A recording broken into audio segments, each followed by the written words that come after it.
Hello and welcome to another Magic the Gathering video.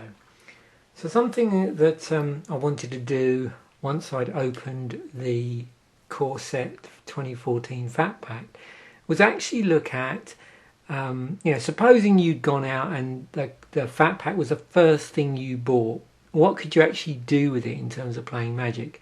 How would you go about building a deck? Now the good thing about the Fat Pack is there are sufficient resources within it to build decks. The nice thing is that there is land within this, so straight away you can start deck building. You haven't got to go out and get hold of or buy additional basic lands or borrow some, or just get friends to give you some, or shops or whatever.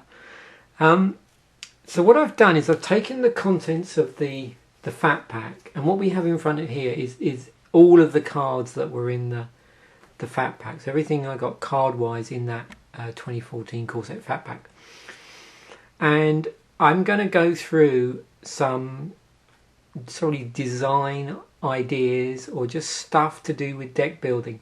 Now as a result of this video, it may turn out that I won't necessarily produce an exact finished deck, because what I want to explore is more the sort of thought process and the way you use the cards to sort of guide you in terms of building decks and how that works, rather than worry too much about moving towards a complete and finished deck. But it may turn out, because of the way the cards are, we do end up with that. I just don't know, obviously, at the start of a video, which is why doing Magic videos is always real exciting, because you're just never quite sure what you're going to end up with when you open boosters. So I just describe what I've got laid out here, and as the video goes on you'll sort of see, and everything will make sense. So one thing about the Fat Pack, if you've ever seen them opened or you've opened any, you always get land with it. And with the Fat Pack as it is nowadays, you will get 80 land, which is 16 of each colour. In addition to that, by opening the boosters, in most sets, and there's a few exceptions over the years, you get now land in each booster as well. So what I'm getting at is that you're going to at least have 16 of each colour, but in some colours you could have as much as 19, or even more if that it was a particularly weird set of boosters where you were pulling all of one basic land, which is highly unusual. So the point is, that's something you need to think about when you're building decks. Obviously, if this is all you've got available to you, and you've got to build a mana base, what options are there? Now, anybody that's gone along to a pre-release will also know that at a pre-release, you're given 6 booster packs to build a 40-card deck. So that's quite a good starting point when you're working with a sealed pool, in understanding what's the most effective way I can build decks, and do I need to establish a format where I'm going to, if I'm going to play against friends, we agree on some sort of common denominator. So as I've said, at a pre-release, it's you build a 40-card deck. In that instance, the lands, you would either bring them along, or the shop might have lands that you use for the tournament, for the pre-release basically. But here we have the lands already. So using that as an example, we could actually sit down and build from this card pool a rather nice 40-card deck. The good thing is we've actually opened 9 boosters, so therefore what we're going to find is we got a wider card choice because we've got a bigger pool. And because of that, probability wise, we're going to have a bigger chance of pulling multiples of certain cards, which again could help in our deck building by making the deck more consistent. So when we need to ask ourselves, well, how many is enough lands?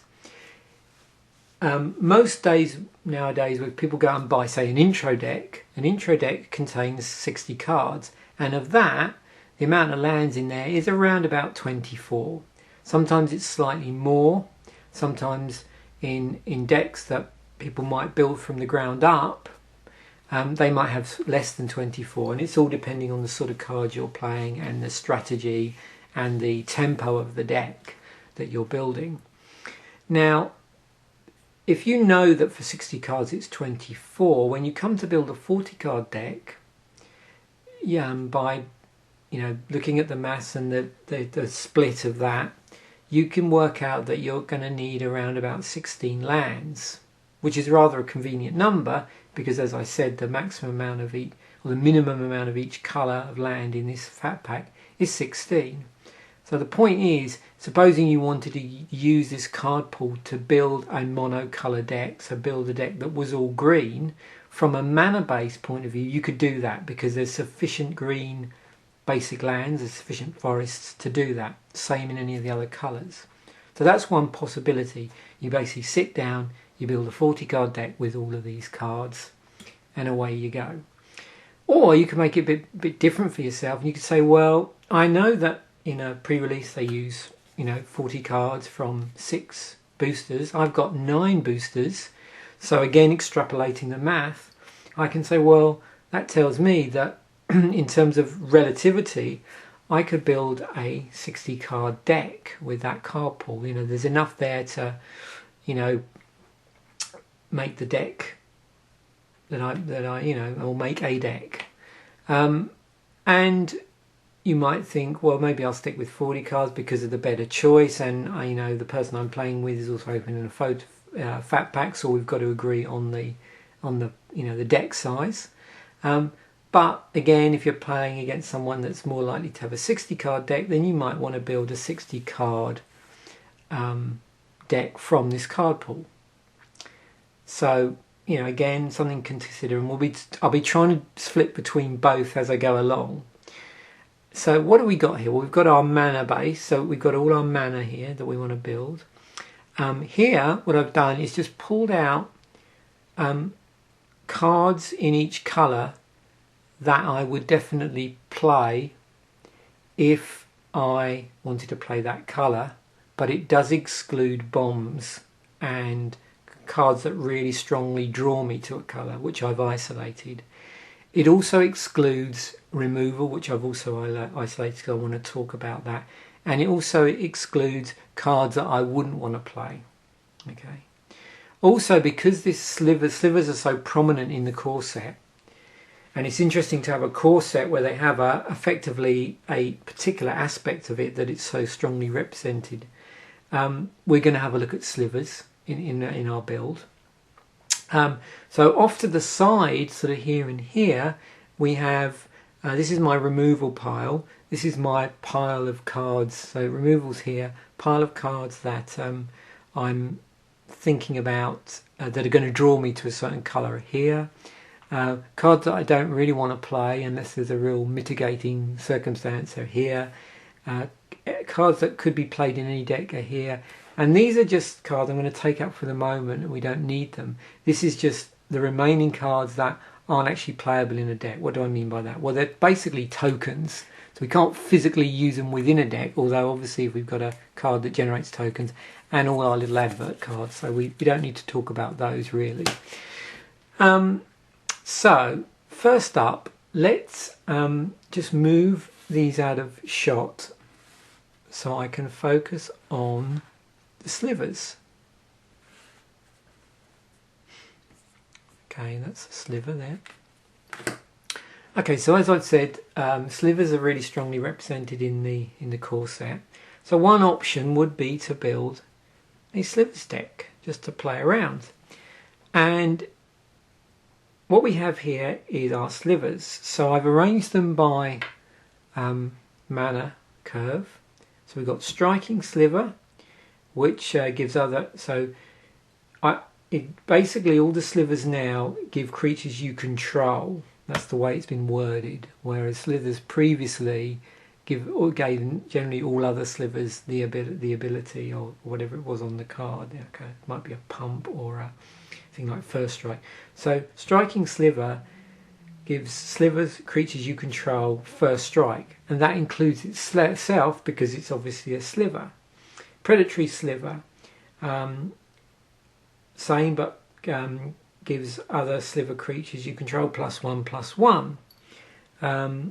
Blur sliver, haste basically. And then we've got things like still form sliver +0/+1, battle sliver +2/+0, Thorncaster sliver, whenever this creature attacks it deals 1 damage to target creature or player, Megantic sliver +3/+3, and then finally ground shaker sliver, which really I suppose you could argue should be over here, because it's even bigger than Megantic sliver in terms of the it's more costly than Megantic sliver. It gives sliver creatures you control trample. So we could make life real simple for ourselves if we tot up the number of slivers we've got here. So we've got 1, 2, 3, 4, 5, 6, 7, 8, 10, 11, 12, 13, 14. So we've got 14 slivers. We know that, so say we agreed with whoever we might be playing against, maybe like I said, they've gone out and bought a fat pack, and we thought let's build a 40 card deck, so we got, you know, more stable deck, bigger card pool to choose from relative to that deck size. We've got, you know, these slivers, 40 card deck, 16 of which is land. That leaves me with 24 non-land things, so, you know, creatures and non-creature spells to put in there. And if I was saying, well, let's think about, you know, the balance of creatures and spells, I want to have maybe, you know, maybe I wanted an equal number of creatures and an equal number of non-creature spells in the deck for a particular reason, and we'll come on to that in a moment. I might say, well, 14, you know, so basically what I'm saying is the cutoff is 12. So if you've got 24, you've got to find 24 spells in totals, and you said, right, okay, I'm going to have roughly 12 creature spells and 12 non-creature spells. Already I've got 14 slivers, so using that rule of thumb, I'm there. I can say, oh yeah, let's build a sliver deck. Let's go through, and in green, red, white, let's go through my pile of, removal, and let's see what we've got in green, red or white that would support this. So we've got some pacifism, a celestial flare. We've got barrage of expendables, a couple of those, a smell and a shock. Okay, so 1, 2, quickly total that up, 3, 4, 5, 6. What I could then do is go through my relevant piles of both playable colours and my bombs, and again pull out anything here, and then just basically see what I've got. The big problem I'm going to have is I did pull a little bit of sort of green mana related cards, but it may not be strong enough to really sort out the mana fixing in a 3-colour deck. But that may not worry you. You may just rely on the fact that, okay, I may get a turn when I've got a problem with colour, but you know, it's going to sort itself out.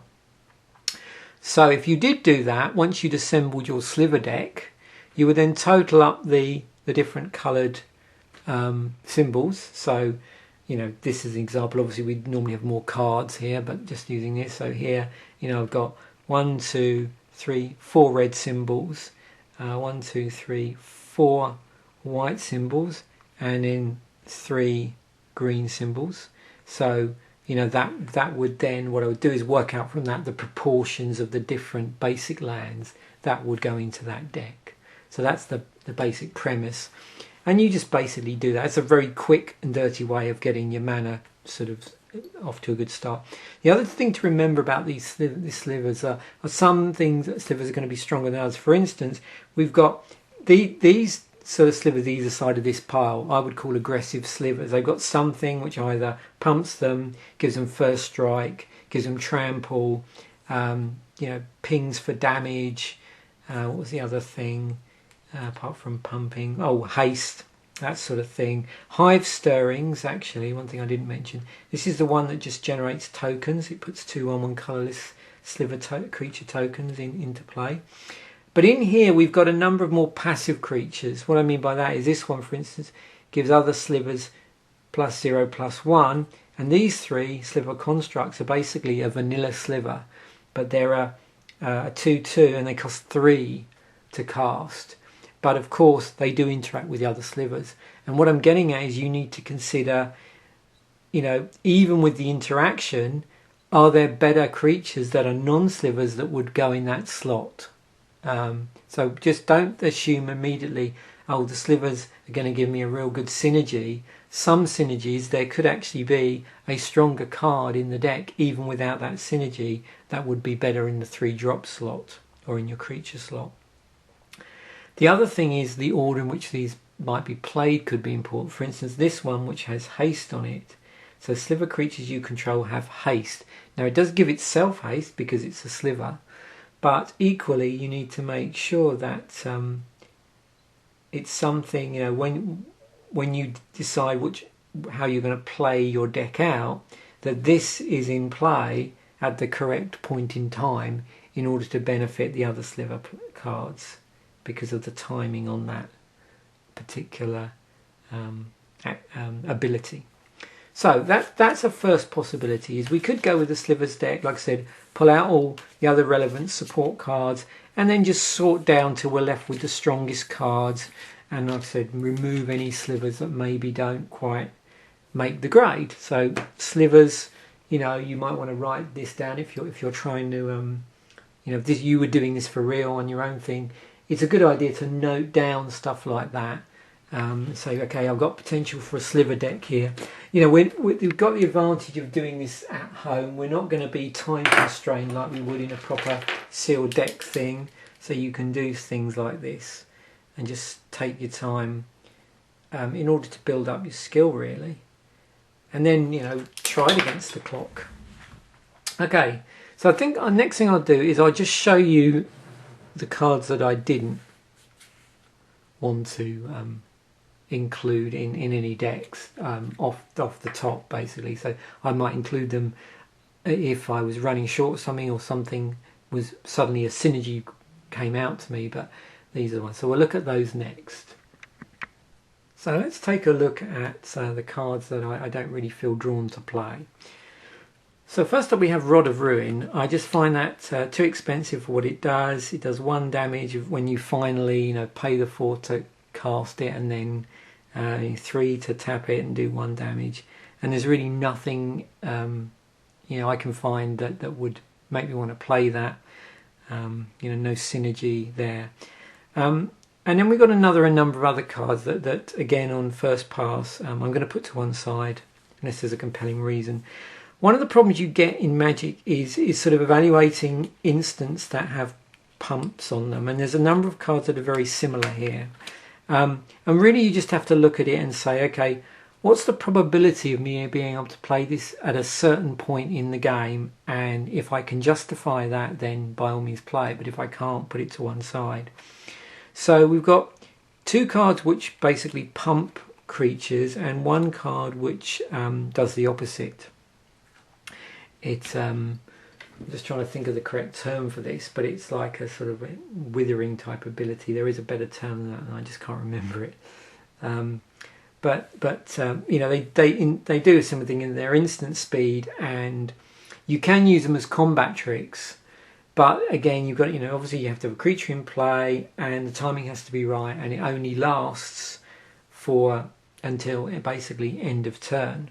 Okay, so those are going to one side as well. That black one would be useful as a removal spell if you were short on black removal, actually. You might want to stick that in. Artificer's Hex is just too conditional. You know, it's just a way of destroying equipment, but the equipment has to actually, sorry, no, it's not a way of destroying equipment. It's a way of destroying a creature with equip attached to it. So that, again, there's just too many things, despite the low cost, which meaning you can always play at any time. There's just too many different scenarios that would need to happen for that to really be useful. A Minotaur Abomination. So now what we're moving on to is a lot of creatures whose power and toughness is out of kilter. Not power, but their casting cost and the power and toughness don't really aren't favourable. So this one here, you know, 4 and 2 blacks at 6 mana to cast for a 4/6. Again, if you're playing a heavy creature deck and you're short of creatures, it may be useful, but I always put stuff like this to one side and look at the more powerful creatures first, and then maybe if I'm desperate for like something that's more defensive, I might pick this up. Charging Griffin, it's good, it's got flying, but it is a 3 and a white for a 2/2. And whenever it attacks, it gets +1/+1 until end of turn. So again, I'd put it to one side and just until I'd establish whether there were better creatures. And there's a whole load of both creatures which have abilities on them that are rather underpowered for their toughness, even when you consider the ability, and also a number of vanilla creatures which seem rather underpowered. So that they will all go in my, you know, only use as a sort of last resort pile. Then we've got a couple of that look good, things like Mind Rot. So Mind Rot, you know, you think, well, for 2 and a black, so you know, I'm around about what, turn 3, and probably my opponent's hand is depleted already, and I get them to in a position where they might start to be top decking. You know, they've got no hand left. The problem with this is, of course, effectively you're wasting one card to deprive them of 2 cards from their hand. They get to choose as well, so if they do have a slightly fuller hand, they could just decide to get rid of land if they don't really need it. So again, be careful when you're choosing discard cards. Discard cards, I feel, are better when they're an ability on a pre-existing creature, so you get like a 2 for 1. Then we get all these creatures which just have abilities on them as well. So things like Stonehorn Chanter, Corpse Hauler, which rather again have maybe situational abilities or expensive abilities. And again, you know, probably wouldn't play them unless I was short of creatures. The Root Waller is annoying because there are a lot of creatures in Magic which don't have such a restrictive pump ability. So the problem with this is that for 1 and a green you get to pump it by 2/2, but you can only activate it once per turn. So there are much better creatures, although I'm not too sure in this set whether there are anywhere. You know, you have that ability to expend as much mana on the pump and extend it accordingly. So again, I would tend to put that to one side and not be, you know, and then be aware that that ability can only trigger once per turn. Then we've got these Academy Raiders, which are sort of 1/1 for 2 and a red. Has Intimidate on it. This creature can't be blocked except by artifact creatures and or creatures that share a colour with it. So it's you know, conditional. And whenever Academy Raider deals combat damage to a player, you may discard a card. If you do, draw a card. So yeah, it's very strange ability and not something that I would want to play straight away with, you know, unless I was desperate. Cyclops Truant, 3/4, costs 5 and a red to cast. And again, these sort of Intimidate with another conditional ability on it that sort of tempers its ability to actually block. Cyclops Tyrant can't block creatures with power 2 or less, so it's almost like a reverse ability. You know, condition, I suppose is the correct word. A couple of Pitchburn Devils. Interesting in that they, you know, when they die, they do deal 3 damage, and that can be sufficient to, you know, basically finish off an opponent, or finish or remove a creature. And again, if you were short on removal in a deck, you know, it's a possibility as having it as a threat. But it's again, you know, you've got all these situations. It's a 4 and a red for a 3/3. And then if it dies, it does extra damage, and it's just too many different ifs and buts. And then this strange one, Layer the Land, which for 1 green, you get to search your library for a basic land card. So you think, great, I've got, you know, mana acceleration here, but then you realise you actually put that card into your hand and shuffle your library. So all you've really done is gone out, found a land, put it into your hand. You know, it'll fix if you're having problems with mana, but you could argue, well, you would just stick another land in the deck if that was something that was always happening with your deck. So we're going to put those to one side.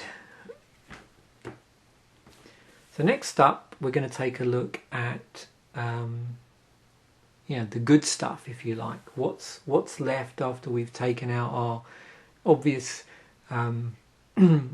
mechanic in the set, or our theme in the set, and we don't want to play cards, and what do we now have remaining. So let me just bring back in these odd artifacts we've got, so we can talk about those. Okay, so let's take a look at some more possibilities for what we can do with the cards we have from this Fat Pack unboxing for 2014 core set. So first of all, I'm just going to look at the general cards that would be playable in any colour deck. And there's a little pile here. We didn't get many artifacts. Colourless cards. We've got an Elixir of Immortality. So if you've not seen this before, for one colourless, you get to play this, and to activate its ability, you pay 2 colourless, you tap it, and then you get you gain 5 life, so life gain, and then you shuffle this card and your graveyard into the owner's library. Okay, so it's a way of effectively refreshing your library as well with your graveyard. So it's quite a useful, just general utility card that you might want in a deck if you had a slot to use up. It's obviously going to be good in a life gain deck where life gain is triggered by certain events, and there was an intro deck the other day I looked at where that was the case, and this was in there. But certainly it's a card that I would definitely consider playing in a deck, just for this usefulness of being able to get stuff back from the graveyard back into the library in case something important has been knocked out. At least you stand a chance of getting it back. Then we have these staves, this stave cycle. So again, these are more at home in a life gain deck, but there's always problems with these. Life gain strategies in Magic are never very good unless they work with something. It would be incredibly tedious and grim to play against a deck where it was just playing life gain and resulted in you basically your opponent not dying to the point where the only way they're going to win is if you eventually use up your library through the course of the game. That would just be awful. But obviously with these ones, they trigger both off of black spells and swamps, so they will give you they'll give you life gain for every time an event like that happens. So like I said, okay, if you've got a life gain theme where you're using life gain to trigger something else as well. But I'm just going to put them to one side for the moment and just see how things develop. So I've got basically 2 for a black deck and 1 for a blue. But not something I would ever sort of go to play. Then we've got our removal. So we'll look at our removal first, because that did have some interesting. We were talking about the slivers earlier and what we might want to do with a utility. So I'll just quickly go through these and explain, the different types of. It's both really what I've got here is both removal and countering, and really anything that allows you to deal with a threat. So that's always important, how you're going to deal with an opponent's threat. So we've got a nice sort of spell that's been around for a number of years, pacifism. So you enchant a creature so that it can't attack or block.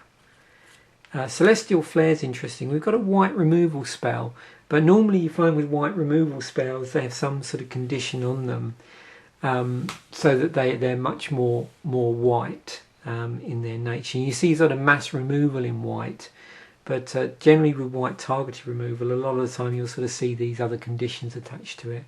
So here it only works where that you're working on a target player's attacking or blocking creature. So again, it's conditional. Then we have Essence Scatter, which is our counter spell in the set, but for creatures. And we've got 3 of those.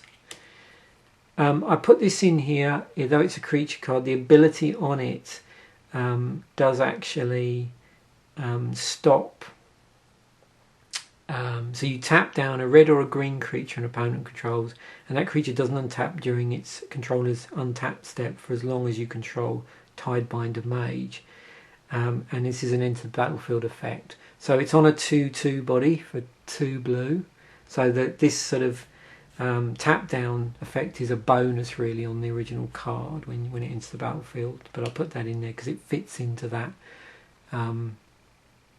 tap down control element of where you're trying to control a threat. Frost Breath, another tap down control type instant there. So you tap up to 2 target creatures, and those creatures don't untap during their controller's next untap step. So eventually they will untap. Then Shrivel. So this gives basically all creatures get -1/-1. So you have a mass removal spell for 1 toughness creatures in the form of Shrivel, and there's 2 of those. Quag Sickness, I've got 3 of these. And this is a removal spell. You can use it like a removal spell because it gives a creature -1/-1, so you can enchant a creature with it. But it's based on the -1/-1 is based on how many swamps you control. So if you control 3 swamps, it's -3/-3. So obviously timing is really important on this, but that will obviously get rid of a threat, and you have 3 of those. So it looks like we've got pretty strong ways of dealing with threats in black there. And then we've got a number of red spells which enable us to deal with threats, both because they cause a creature to be sacrificed, but also because they do direct damage. So the Barrage of Expendable is one, it's like a sort of, it's not as good as a Fling, although it's pretty low cost, it's 1 red, but you then have to pay another red, sacrifice a creature. Barrage of Expendables deals just 1 damage to a target creature or player, so you lose a creature. So you'd use this if you were sort of pretty desperate to get rid of a 1 toughness opponent's creature, but it is still obviously removal. And then we have Smelt, which destroys target artifacts, and Shock, which can be used as removal. It's a direct damage spell that can be targeted either against a creature or a player, so it'll remove a 2 toughness creature or just do 2 damage to a player. So that's our removal. So already, I can see some nice stuff in black, and some handy stuff in the other colours as well. It's particularly interesting that we've got sort of 3 creature counter spells there. We were going up a heavy creature deck. So now we move on to stuff that I think makes me want to play in a certain colour, or makes me, well, not so much makes me play, but biases me towards playing in that colour, and will affect my decision. So we'll go through this in colour pie order. Brave the Elements. So with this, we choose a colour. White creatures you control gain protection from the chosen colour until end of turn. So we're getting protection on just our white creatures. So obviously this will be handy in a mono white deck particularly, or a heavy white creature based deck. And it's basically gonna, what's nice is these sort of spells, although they're instants, is a great way of using up a key card that an opponent might have cast in a certain colour to basically one of their bombs possibly. So that's why that even though it's an instant, once you play it's done with, they're very useful. Imposing Sovereign, creatures your opponents control enter the battlefield tapped, so that's a pretty heavy disadvantage to your opponent. Sort of puts their puts the clock. I mean, obviously creatures already enter the field tapped, or have summoning sickness on them, should I say, have summoning sickness on them. But the tapping is adding extra strain on things like haste creatures, or creatures that maybe need to have something else that they can do. So again, it like I said, is with most creatures they can't attack straight away anyway. They have summoning sickness, but this covers all other instances of creatures which may be able to do something linked to their ability to tap when they enter the battlefield. Fiendslayer Paladin, so this has first strike on it. It's a 2/2 for 1 and 2 white. It also has a lifelink on it, and it can't be the target of black or red spells your opponent controls. So it's got protection from black or red spells. Moving on to blue, Warden of Evos Isle. So we have flying on this, but also if we were playing a heavy sort of flying based blue deck, creature spells with flying you cast cost 1, colour less to cost, or any deck ways where we had blue in it to play this, but you know, any flying creature, so we could be playing a blue white deck or a blue red deck or anything like that. Phantom Warrior can't be blocked, so we get a nice 2/2 here that's unblockable. 1 and 2 blue, so a bit more expensive for a 2/2, but of course it is unblockable 2/2. Time Ebb, put target creature on top of its owner's library. In actual fact, that should have gone into my obviously my removal or my bouncing, but it is a pretty useful thing to be able to bounce the target creature back onto the owner's library. So you know, that's in my sort of my deck of cards that make me want to play blue. Make me want to think about playing blue. Some good black stuff.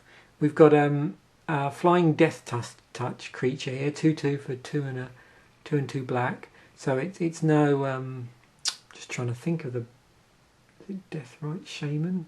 No, that's not right. Oh dear, Vampire Nighthawk. That's it. Vampire Nighthawk. I'm thinking of. So it's no Vampire Nighthawk, but still Flying Death Touch. Pretty good card. We've got Doomblade is in the set, so we get to destroy a target non-black creature. We've got Liliana's Reaver, which also has Death Touch on it. So it's 4/3, 2 and 2 black. Whenever Liliana Reaver deals combat damage to a player, that player discards a card and you put a 2/2 black zombie creature token onto the battlefield tapped. This is what I was talking about, where it's nice to have discard spells as a sort of, you know, a bolt on to a card. Then we've got 2 Diabolic Tutors, which are going to be really useful for searching down a card and putting them into our hand. So another reason why I would want to play black. Goblin Diplomats from some of my red, so we can tap and each creature attacks this turn if able. So I can force creatures to attack me, which could be useful if I had a number of Death Touch creatures. And then we move on to green.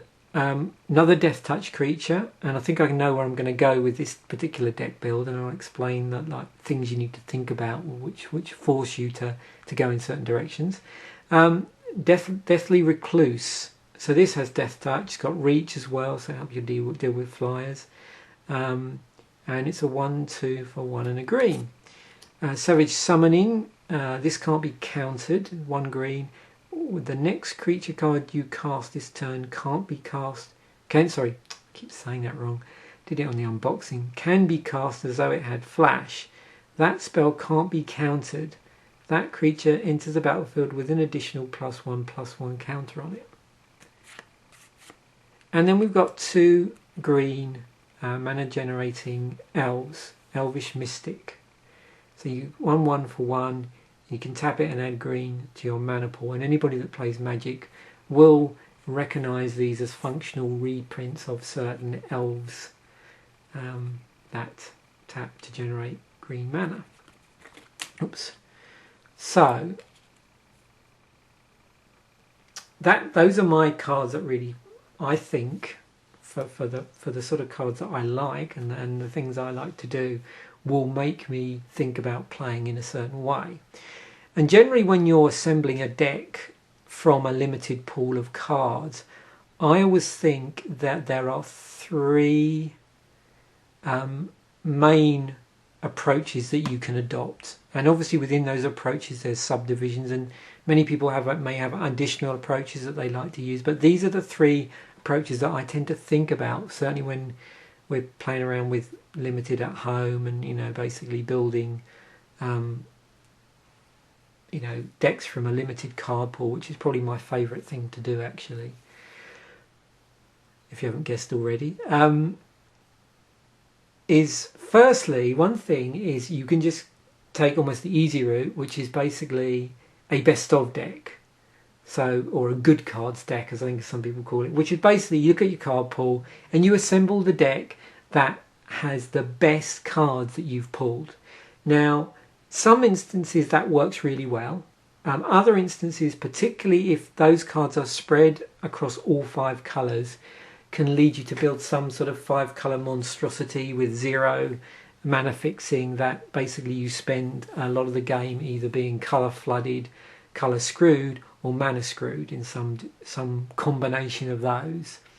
But that is a viable option. Is just basically look at all of your cards and go, okay, these are the best cards I've got. Let me just play those. And often I've found if that happens in 2 colours, then that is often a viable alternative. My favourite one to do is to find the best synergistic cards. So that's slightly different. That's basically working out what cards work best together. And sometimes that will result you in not playing certain bombs if they don't really fit in with the synergy, or well, sorry, if they don't fit in with the colour in which you've noticed your synergy. So that's another way, is to basically base your deck on what works synergistically. The third way is probably the biggest amount of choice, is to basically play what you would like to play. So what I mean by that is you might think, oh, I really fancy playing a certain archetype. So you might want to say, oh, I like to play blue-white flyers. Let's find the best blue-white flyers with the best utility, put that together. And again, you're using elements of the other 2. You know, you're obviously thinking about maybe synergy as well, and that might affect the choice of choosing one white flyer over another white flyer.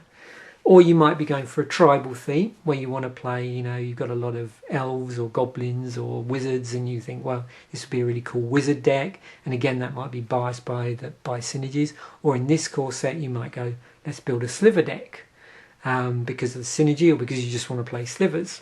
So that's the category. And like I said, that covers a lot of, you know, the I want to play these cards because I like them or because I think they're cool. Tapped onto that is the fact that you may be playing an archetype that you've picked because you know the archetype is strong in that particular metagame, in that particular, you know, pool of cards, or the wider pool of cards. You might be playing in, say, the core set. You happen to know, because no one really understands the format, you may be best off playing like a really strong aggro, because you just don't understand the format well enough to build a control deck, or, you know, those sort of things. So already I'm getting very strong pull towards green black. That's the way I really want to go with this. Things like Fiend Slayer Paladin may be pulling me towards white a bit. I've not got a lot of choice in red. I could reintroduce some stuff. If I look at actually other cards that I've got that are playable in red, I've only got a couple here. There were a lot of slivers I put to one side. And obviously my removal, I've got a lot of red removal, but that's not going to be a lot of good if I've got nothing to really work with. If I have just a deck full of red removal and direct damage, there may not be enough stuff there to kill my opponent off. So I'm actually going to put red to one side. It's not to say I couldn't splash it, but let's just get rid of that so we know that's not an option. So, I tend to always get rid of the stuff I don't want to play. I'm not really that good at playing blue, I must admit, unless it's in the combination of blue-white flyers, which is probably doable. Let's have a quick look at what we have in blue. We've got our lone mythic here, which is our Wind Reader Sphinx. I'm not sure of this. Yeah, I need to think about this card. It seems to me quite late in the game to play this and get card draw, but maybe I suppose in a control deck, if you're locking your opponent down for a good few turns, that might work for you. Okay, so I'm just looking for basically flyers. So we've got a flyer, a couple of divinations, Scroll Thief. So the interesting thing here is we've got 3 Scroll Thieves. We've got Zephyr Charger, which will give another creature flying. But let me see. Yeah, it'd be nice, you know, if I was looking to gain kind of advantage on something. So, you know, it'd be nice for me to play blue, obviously in combination with something else. But at the moment, I think I'm going to just put my blue to one side.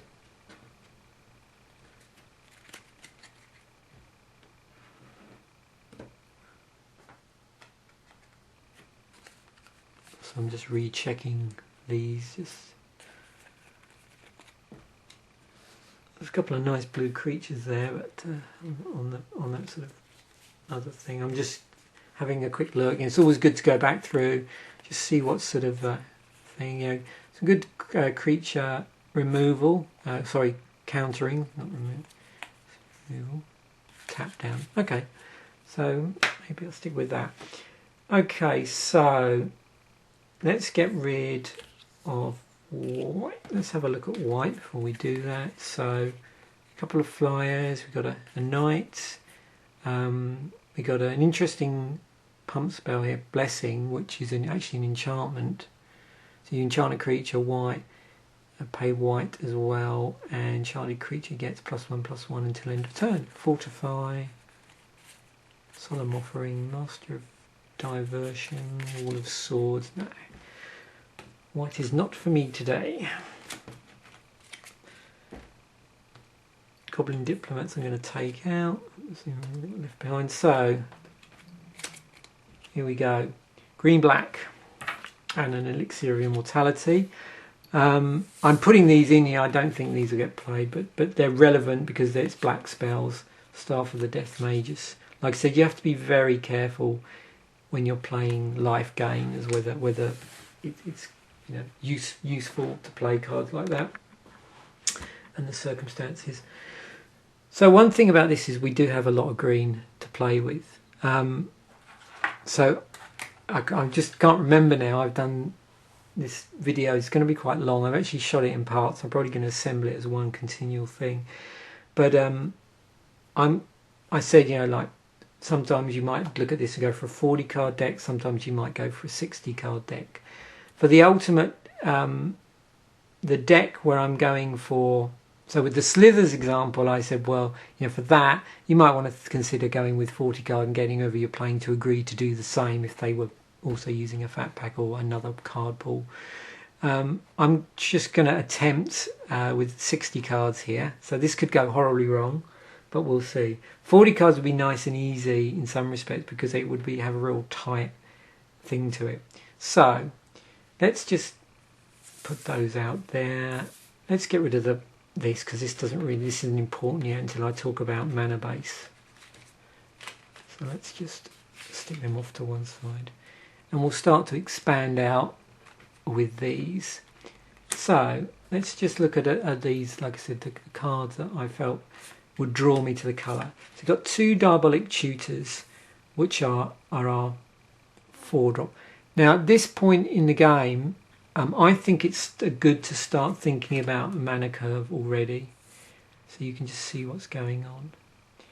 I've got a Liliana's Reaver, which is also a 4-drop. A Doomblade, which is a 2-drop. Excuse me while I try and get this right on camera. And so already we've got quite a lot of stuff around the 4-drop. We've got our Death Gaze Cockatrice. Okay, so the other black spells we have are Dark Favour, Festering Newt, and Child of Night. So let me just see in here how this is going to work. So I'm going to almost do this again. Is something I don't think I've ever done before, which is I'm also going to try and say, okay, is there anything that sort of trumps cards in my hand? So I'm really just going to go through the whole lot, and in my mind I'm aiming to end up here with what would that be, 24, yeah. So I'm using 24 land because it's a 60 card deck. So I want 36 cards here on the table.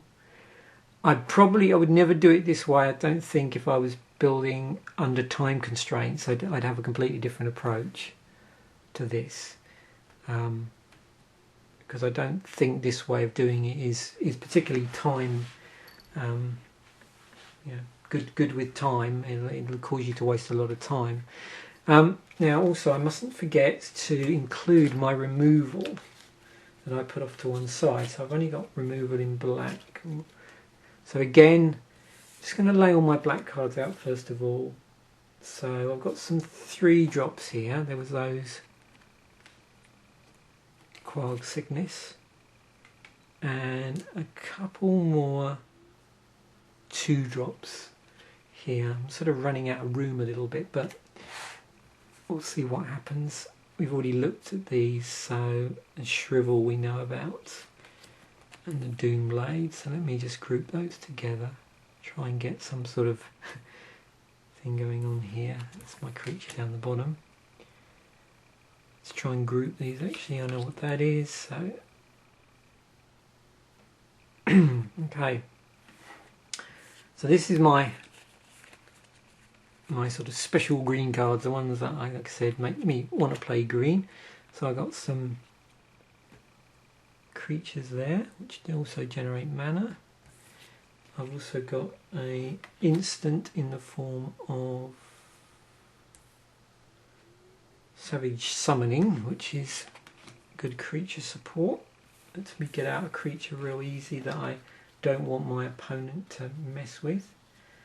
And also pumps it. And then we got Deadly Recluse as well. That's there. So that's my Death Touch. So far, just in those things, which is the really decent green, the decent black, and the other black stuff that I want to play. I've got 1, 2, 4, 5, 6, 7, 8, 9, 10, 11, 12, 13, 14, 17. So we've got 17 cards already there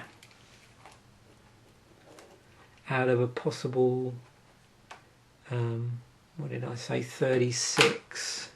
Okay, so this is going to be interesting. This is where you get to the point you think, oh, I wish I built a 40 card deck, it would have been a hell of a lot easier. But anyway, I've made a rod for my back now, so I better press on. Right. Ranger's Guile, so another creature 1-drop. So maybe I'll just lay these out on the curve. So some plummets. There's 3 plummets there. So they'll destroy creatures with flying. Actually, that should have.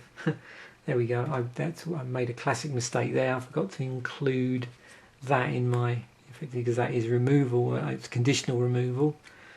I'm just going to put that up there and bring it back in a moment. We are fast running out of room. Got some brindle boars. So with the green, what's happening is we're getting a much stronger creature base here. What's going on? We've got 3 rumbling Baloths, and they're important in a moment when I show you an interesting synergy in here that I would want to exploit. But at the moment I'm just trying to get a feel. This is getting rather creature heavy. Okay, but will make sense in a moment.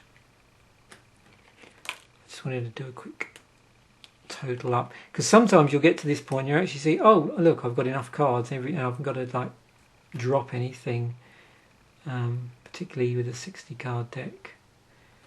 Actually, oops.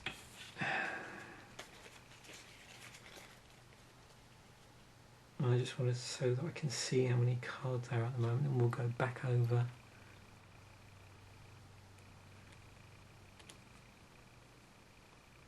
Okay, so with my 3 plummets as well. Let's just stick them up here with the rest of the removal.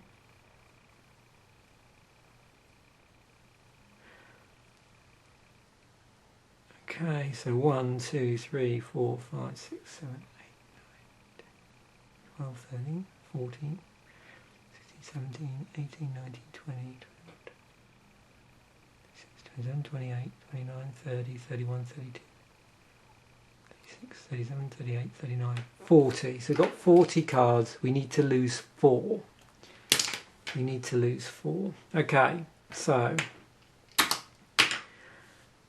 first question you ask yourself is, how likely is it that you're going to go up against a deck with flyers? If it is, then you would ultimately leave the plummets in. If you're unsure, then you would take them out until you reach a position where you know that you're going to be up against a flying deck. So, you know, supposing you were playing best of 3, you could then, and you were allowing deck modifications, you know, even though you might be playing casually, you might be playing as similar as you would play in a tournament, where after you've played your first game, or your very first one, you can then substitute out from your sideboard, and you might say, well, every single card I pulled is my sideboard. But I'm going to put my plummets to one side for the moment. It's going to make life actually real easy, because now I'm down to from 40 down to 37. So I've just got to remove one more card to get down to my down to that. Now the other thing you'll notice is I've excluded, even though they would have synergy in themselves, I've excluded from this any slivers. And maybe if I had a sliver, you know, in green or black, or the colourless ones that would particularly wanted to play, I could do that. That maybe, I think, is a good finisher. But again, the slivers may be so dilute that I wouldn't want to necessarily do that. So some of the synergies, there's a lot of different things going on into the deck. That's the first thing you notice when you're sort of assembling a deck, where from a card pool like this, you're going to get a very variable deck. But that's not necessarily a bad thing when you're sort of playing, you know, for fun. It's quite nice when a deck plays differently each time. But one thing I was going to point out is some of the synergies, and the one that interests me, and again you have to work out whether this is going to work, although removing them would remove too many cards and I'd have to substitute out with something else, is I've got a 3 rumbling Balos, which is a 4/4 for 4. It's 2 and 2 green. So with the 2 green, it makes it slightly harder to play it, but still, you know, 4/4 for 4 is good from a vanilla point of view. It's on vanilla, you know, where you'd look at for a creature, look at the power, look at the toughness. If they equal, that's like an average thing. If they're better, then it's better than that. If they're worse, it's worse. It's a good way of evaluating creatures, and then you can consider their ability. What's interesting is that we have 2 advocates of the beast. So with these, it says at the beginning of your end step, put a 1/1 counter on target beast creature you control. So I can start sticking counters on these if I've got any rumbling Balos in play. Now, looking at these advocates of the beast all trigger separately. So if I've got 2 advocates of the beast in play, that's going to, each one of those, I'm going to be able to use them to put counters on any beasts I have in play. So that would be my logic there. So I would, you know, like to have that.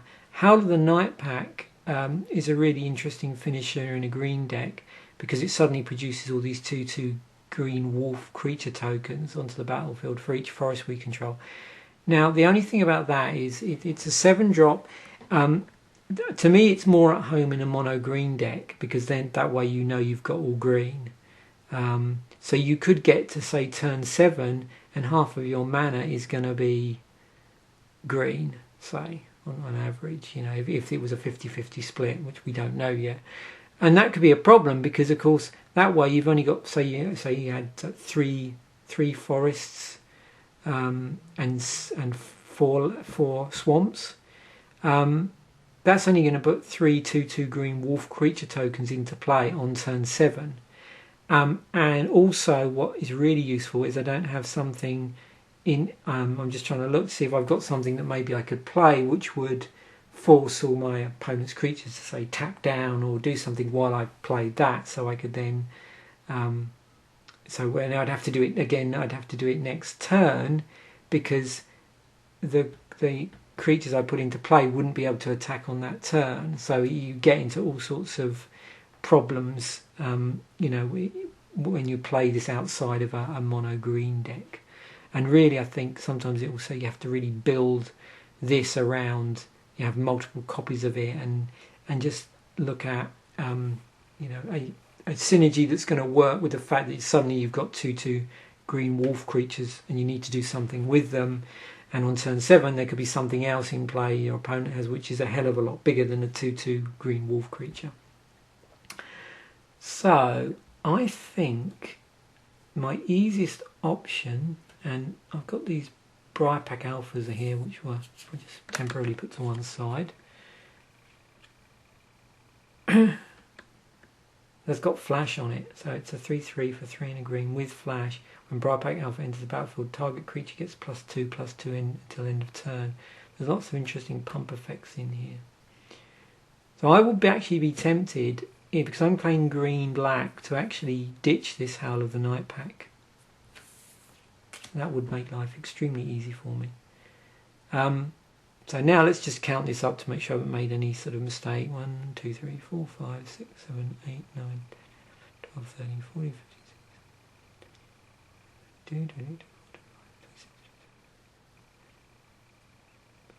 36. Okay, so we have 36 cards.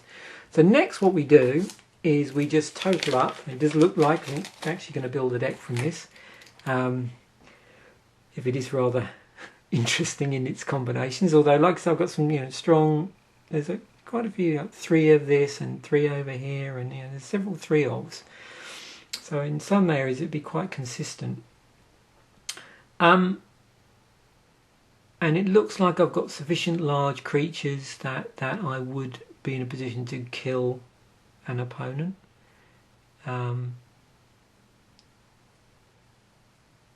I've got lots of things that are going to gum up the board. So I've got this Spore Mound, which whenever a land enters the battlefield under your control, put a 1/1 green sapling creature token onto the battlefield.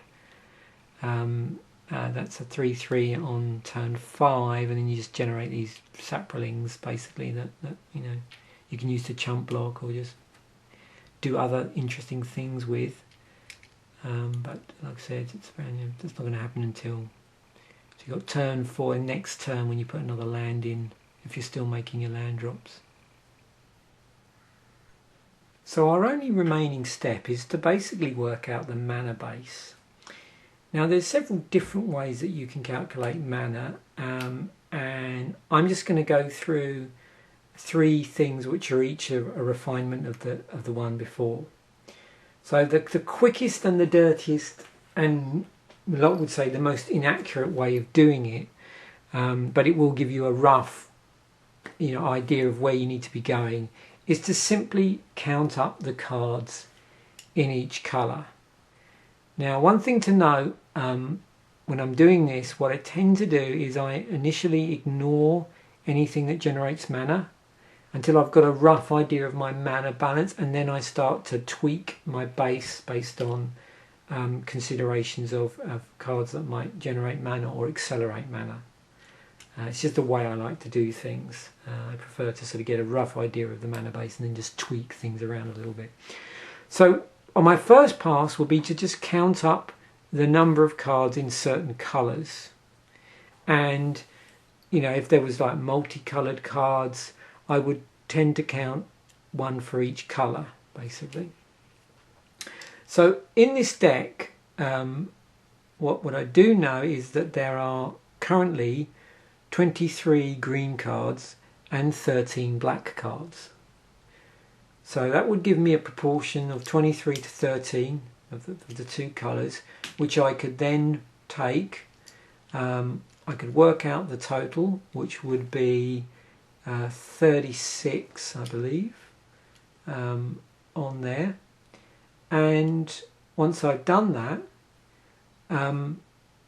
I then take that figure and say, okay, that was out of 36. I then work it out for what would the proportions be out of 24, because I'm playing. I need to play 24 lands in this deck because I'm playing 36 other cards to bring me to 60.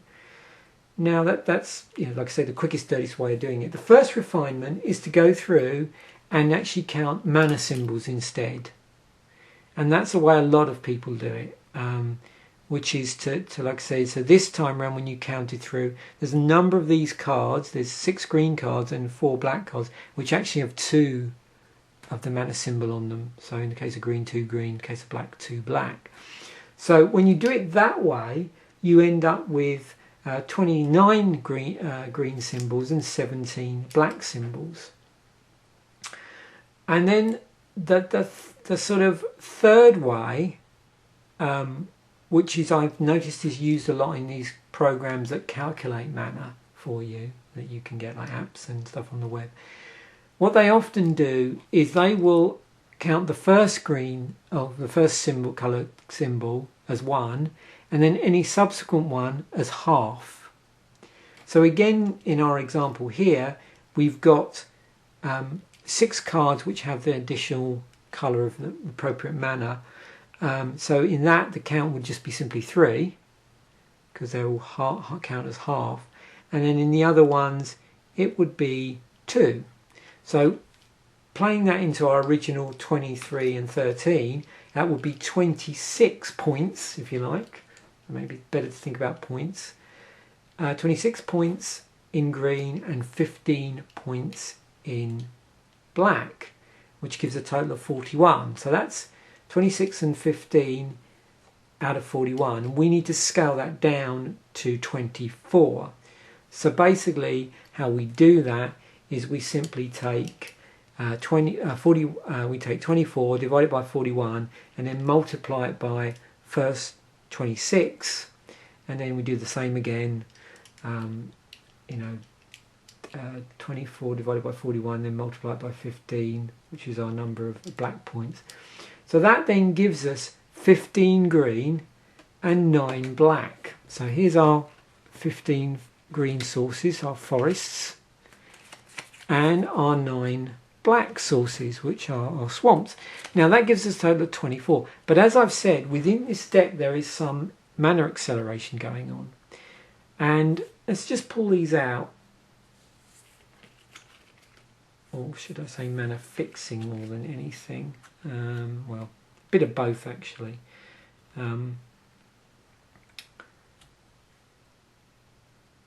So there's our Elvish Mystics. We've got 2 of those, and they both generate green mana.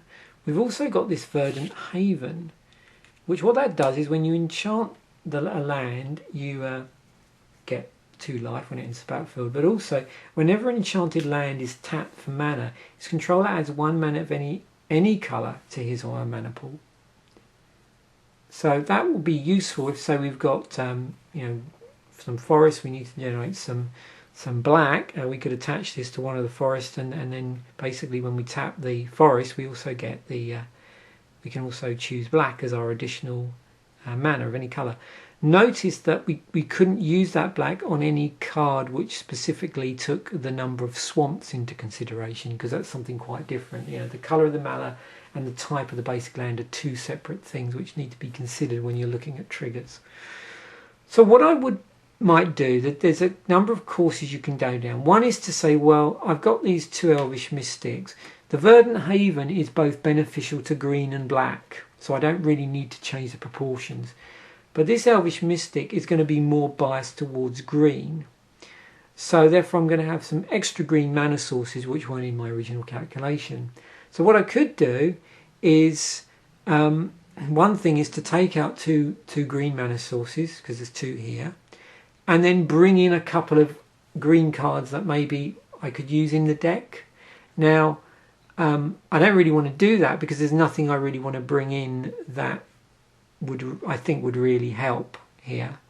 I could bring in, I don't know, a couple of those staves if I really wanted to, but I don't really see the point of life gain in here.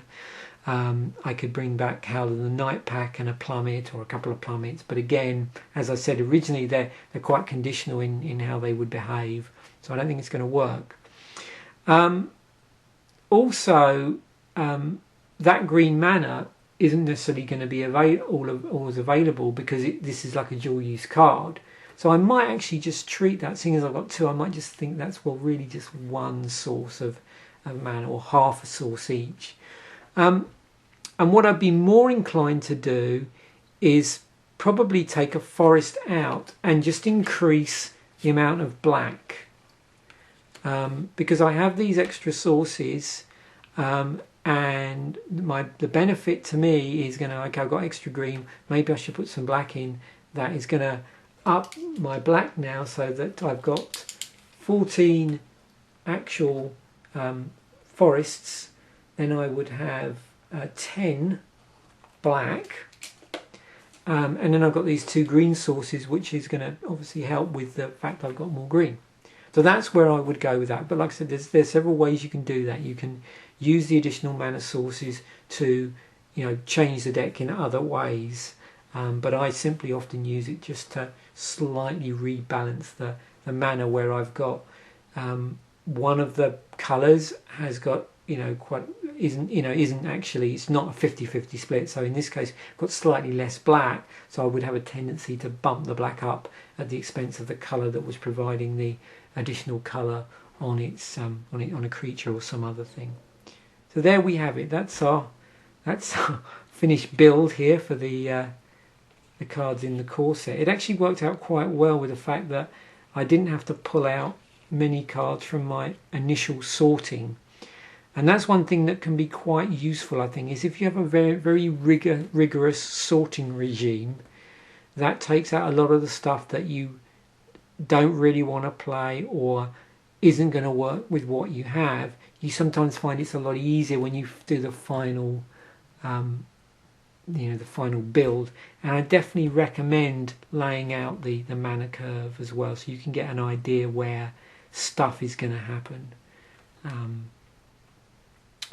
We got quite a lot of creature 1-drops here, so just in overview, we've got a couple of things with mana utility, hexproof.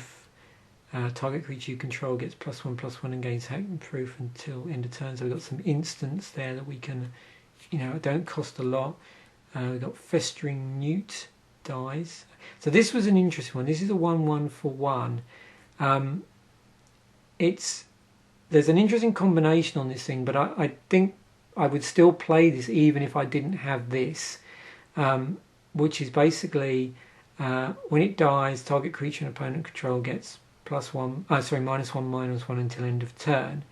So I actually think just a 1/1 for 1, is okay. We've got this extra ability, and then in addition to that, if we happen to control a creature called Bog Brew Witch, it's -4/-4. But I just think that's a nice vanilla 1/1 in there that I'd have anyway, regardless of additional cards. Savage Summoning is going to help us if we want to stick out a creature and we don't want any funny business from our opponent when we're trying to cast that. And then we got things like obviously Voracious Worm, which is got counters on it. We've got some nice removal here, Doomblade, couple of Shrivels, a Dark Favour, which will pump a creature at the expense of when it comes into play we lose 1 life. We've got Chelden Knight, which has lifelink on it. We've got our first sort of Death Touch creature, some Quag Sickness, which would give us is going to enchant a creature and basically kill it. If we can get its toughness down, that can reduce its toughness down to 0, below 0. Verdant Haven was part of our lot of, if you like, mana rebalancing. Advocate of the Beast had an interaction with Rumbling Baloth. We've got some Brindleballs in here. So a 2/2 for 3, but has life gain on it, which might help us if we needed to get back some life. They're just interesting utility. A Diabolic Tutor, I'm going to be able to hunt down a specific card we might want. And then some nice 4-drops here. Briarpack Alphas, some Balos, which interact with the Advocate of the Beast. Liliana's Reaver, another Death Touch creature on there. So this is where I feel a lot of the creature damage is going to come from. And then we've got these sort of high-end things where basically when we play this towards the end of the game. Now this here, actually, this is a 4-4 for 5, and it's probably not going to be particularly effective in this deck because it... Oh no, actually, sorry, my mistake. It's all right. It's 8 lands. I thought for a moment it was going to say 8 forests. Didn't read that properly. So yeah. So later game, it gets 4-4 and has trample. So it's an 8-8 with trample. So nice finisher. Spore Mound's just going to gunk up our opponent a bit. We got stuff on the stuff down, like these little sapling tokens which we can do stuff with. And then we have this sort of high end, this 3 and 2 green pump spell in the form of Enlarge. Target creatures get +7. Target creature gets +7/+7 and gains trample until end of turn. It must be blocked this turn if able. So we could attach that to like a Death Touch creature or something really ridiculous to draw out force it to be blocked with something. So there we have it. Interesting build from the 2014 Fat Pack that I opened. This is going to be a long video when I glue this all together. Thanks for watching.